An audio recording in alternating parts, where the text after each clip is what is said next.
Sir, एकूण मुंबईत मराठा मोर्चा सुरू आहे. जरांगे पाटील बसलेला दुसरा दिवस आहे. काल आपण बघितलं तर CST असेल, भाग असेल, पूर्ण तिकडे मराठा मोर्चा होते. कसं काय बघताय सर गोष्टी? मराठा मोर्चा आणि ओबीसी असा एकंदरीत वाद सुरू झालेला आहे. पुन्हा जातीपातीचं राजकारण या ठिकाणी मराठा. मला असं वाटतं या सगळ्या गोष्टींची उत्तर तुम्हाला एकनाथ शिंदेच देऊ शकतात, मी नाही देऊ शकत. ते जेव्हा येतील तेव्हा त्यांना विचारा. सर, मागच्या वेळेस सुद्धा तुम्ही म्हटलेलं की हे आरक्षण मिळणं, तुम्ही त्यांच्या समोर जाऊन बोललेला तो झाला आता विषय, कळलं का? त्या सगळ्या गोष्टी सगळ्यांना माहिती आहेत काय आहेत त्या.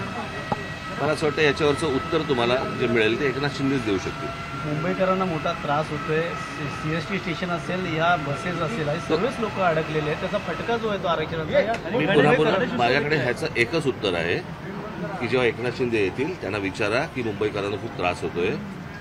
तर ते मागच्या वेळेला गेले होते ना तिकडे, बरोबर की नाही? नवी मुंबईला जाऊन त्यांनी प्रश्न सोडवला होता ना, मग हे परत का आलेत? या सगळ्या गोष्टींची प्रश्नांची उत्तर तुम्हाला एकनाथ शिंदेला विचारा. सर, निवडणुका म्हटल्या तर अनेक पक्ष आपल्या तयारीला लागतो.